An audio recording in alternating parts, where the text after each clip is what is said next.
Hi pre-med gunners, let's talk about how to do well on the MCAT. Alright, as you know, the MCAT is an extremely important part of your application. Most medical schools won't even look at your application if your MCAT and your GPA do not cross a certain threshold. So if you end up doing poorly on the MCAT, it's going to be extremely difficult for you to gain acceptance to a medical school.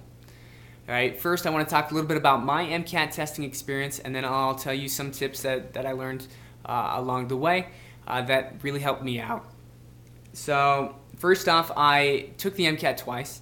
The first time around, I had signed up to take it during the summer months. I had thought, you know what, I should focus all my efforts on my college courses, kind of put the MCAT in the back of my mind during spring semester, and then the first couple weeks of summer, I'll just study hardcore for the MCAT and do well on the MCAT.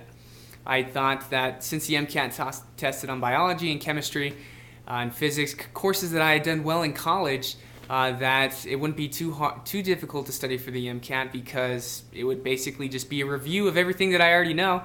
Unfortunately, when I started studying for the MCAT, I found out that these MCAT self-help books were teaching me information that I didn't even learn in my college career. Alright, so it was a lot of information, and I didn't do as well on the MCAT as I thought that I could. Alright, that's on me. I don't want you to make the same mistake that I did. So second time around, I studied really hard for the MCAT, learned a lot of tips, asked a lot of people how to do well on the MCAT, and second time around, I was blessed enough to be able to do a lot better on the MCAT, which really opened up a lot of opportunities for me in applying for medical school, and so far I've been able to gain acceptance to a couple different medical schools, and I'm really grateful for this opportunity and hope that you receive that exact same opportunity and don't struggle in the same way that I did. So follow some of these tips. They can really help you out. First off, the first thing that I think that you should do is go and take an MCAT practice exam. Alright? I do know of some people that they don't even have to study very hard, and they do well on the MCAT. I have no idea how they do it. All right, I thought that I was one of those people because I didn't study too hard for some college exams, and I did extremely well. So I thought, hey, look, I'm just a cerebral person. I don't have to study too hard, and I'll do well. One kind of eye-opening experience for me was when I had taken my first MCAT practice exam and I had bombed it. It was not what I was expecting. The AEMC actually offers some practice exams. One of them I know is pretty darn sure is for free, and then they offer, when I applied, at least one practice exam for purchase.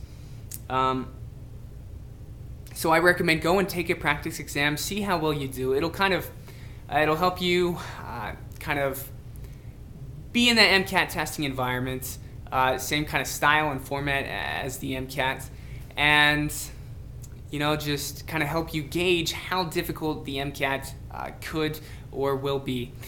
So first off, go and take a practice exam, find out what your weaknesses are, and kind of gauge for yourself how much preparation time you need to do well on the MCAT. For me personally, second time around, I had set aside about 3 to 4 months of study for the MCAT. All right. Now, I wasn't just studying for the MCAT. I was still going to college. This happened mainly during spring semester. I took in the MCAT in April, and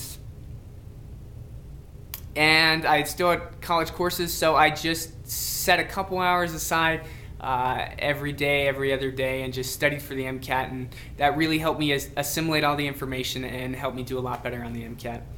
Alright, so my first tip for you, go and take that practice exam, and then depending on how well you do, set time aside to prepare properly for that exam. Alright. A side note, so there are some times when you take the MCAT where, so the MCAT, just first off, the MCAT doesn't really test you on how well you do on the test itself. You're being tested on how well you do compared to others. So you're going to be ranked in percentiles. So say you were in like the 90th percentile, so that means 9 test takers did pretty much worse than you, and 1 did as well as you or better, basically. So So I had thought to myself, what would be the strategically best time of the year to take the MCAT? And I thought, you know what, I think I'm going to take it during April because I feel like a lot of other college students are going to be hounded down with their college courses and not be able to study for the MCAT and do poorly on the MCAT, and that would just help me raise in my percentile. And I don't know how true that is, but maybe it was a psychological thing. Anyways, I ended up doing better. So yeah, take that hint or throw it away. I couldn't really tell you how accurate that is. But I took the MCAT in April. One of my friends did it in July or August. If you want to apply for medical school, basically July is probably going to be one of the latest times you want to take the MCAT if you want to take the MCAT that application cycle. If you still have like a year before you want to apply for medical school, you can pretty much take the MCAT whenever you want that year before. But if you're going to apply for medical school, there are deadlines you're going to have to meet. I recommend not taking the MCAT past July if you want to apply for medical school that year. So recap: number 1, take a lot of time and prepare for the MCAT. Number 2, use a variety of resources to study for the MCAT. My school actually offered a MCAT kind of course, I guess you could call it. Basically, it was just a bunch of college students. We came together and we talked about the MCAT and went over some practice exams and questions from some MCAT self-help books. And I don't know how well it actually helped me out. Your college might be different. Mine, I feel like, didn't really help me out too much, but it was good to associate with a lot of people and kind of sharing each other's anxiety about the test, and it helped me in those regards. So yeah, I would use a variety of resources. An MCAT course through your college normally are free if you're already paying tuition anyways. I do know a lot of people that have taken your college. There's probably some people walking around trying to get you to enroll in their MCAT study course, something like that. That's costs money. In Utah, one of them is called Altius, as well as I know Kaplan has one. That just wasn't for me because I wasn't willing to give up $2 or $3 grand to study for one exam.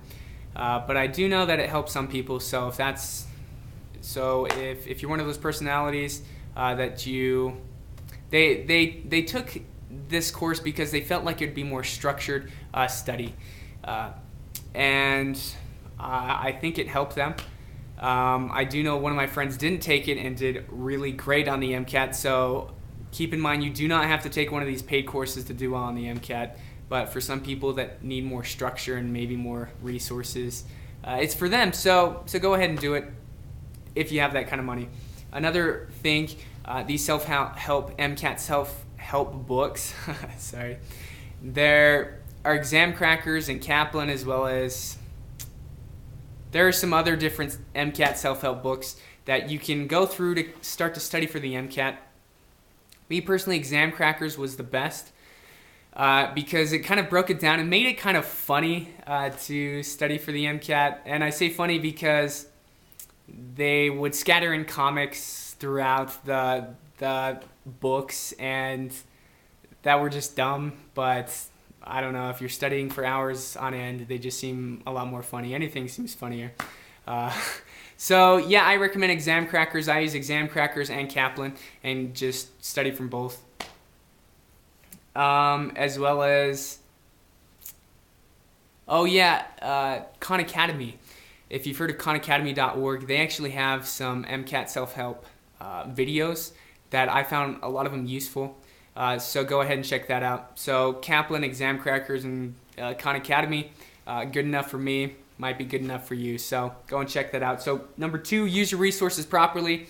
And number 3, I think the best thing for you to realize is that the MCAT can be beaten. All right, first time around, you take the practice exam, you might not do so well. And then you start to study, you put in hours and hours and hours, and you barely do better, and you think, holy cow, how am I supposed to reach this certain MCAT score? It's impossible. keep in mind that the MCAT is breakable, and you don't have to be an extremely intelligent individual to do well on the MCAT. All right, some people, extremely cerebral, gifted from the get-go, don't have to study and do extremely well on the MCAT. I'm not one of those people. It takes time for me to study and assimilate information in order to do well. So don't feel overwhelmed by the MCAT.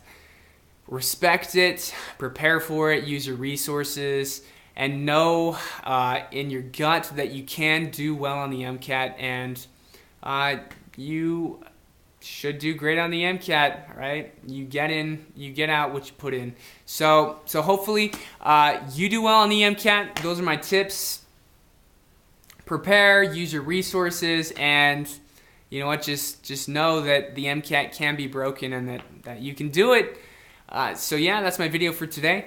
Like and subscribe if you want to hear more tips. I will talk about probably DO versus MD schools in my next video. So watch for that. Have a good day.